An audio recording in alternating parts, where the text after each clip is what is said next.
Artists, when we learned about Fauvism and when we learned about expression and color, we learned that the Fauves did not really want to use traditional colors on their portraits.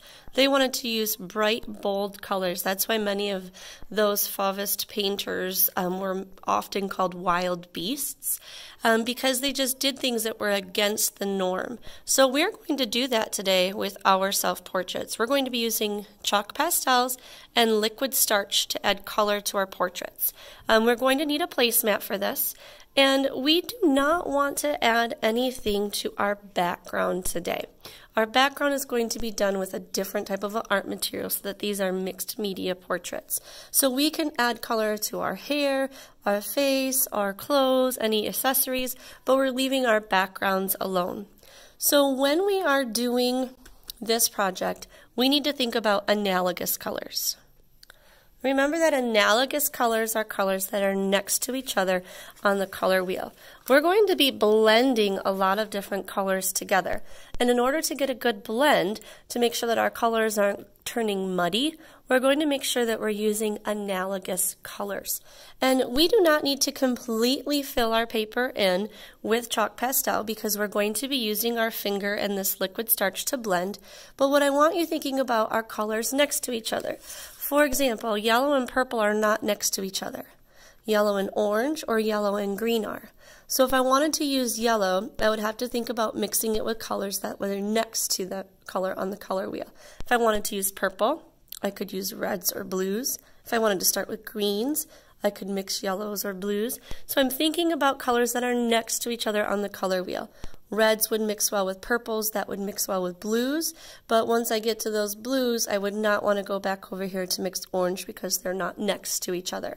So you get to be a fauve, you get to be a wild beast, and you get to create some non-traditional colors on your portrait. So for example, if I pick pink, the pink on the color wheel, even though it's not here, it's going to fall in between those reds or purples. So I'm going to add some pink into my hair. And remember, I don't need to worry about filling it in completely because the blending is going to come later. Remember that this is non-traditional. So if I used pink, I would have to either pick a purple or a red to mix with. So I've got a purple here.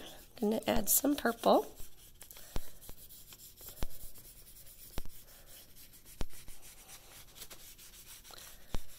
And I could then go on to blue. Or just stick with those two colors.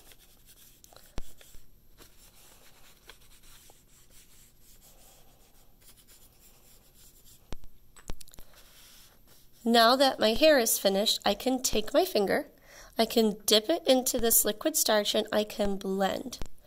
The one thing that we want to do is we want to kind of work in sections. And the reason we want to work in sections is it helps make sure that our colors don't blend together in places that we don't want them to. So I'm going to dip my finger into that liquid starch, and I am going to blend the colors of my hair together. As soon as the liquid starch is kind of dried up on my finger, I'm going to want to get some more. And I'm going to try my best to stay in the lines as much as I can. And I know it will be hard when we get real close to the edge, but just aim for your best. And I'm going to continue blending in my hair with that liquid starch on my finger. I'm trying real hard not to go outside of my lines. Because I chose analogous colors, my colors blended together really well. I'm going to use the spare paper towel, and I'm just going to wipe some of that extra off of my finger. Now the fun part about the face, if you remember the portraits that we looked at, this does not have to be a traditional color. It does not have to be one color. You can have multiple colors on your face. This is something that I want you to think about. I'm going to kind of maybe use some traditional colors first.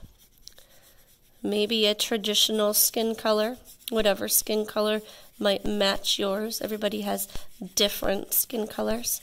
But I want mine to be kind of expressive. So I'm going to pick some colors that would blend well. Now this skin color is probably going to fall in lines with maybe some oranges. So I would probably want to mix yellows or reds in with it. So I could probably even add some oranges since it had an orange base. I'm going to leave my lips alone for now.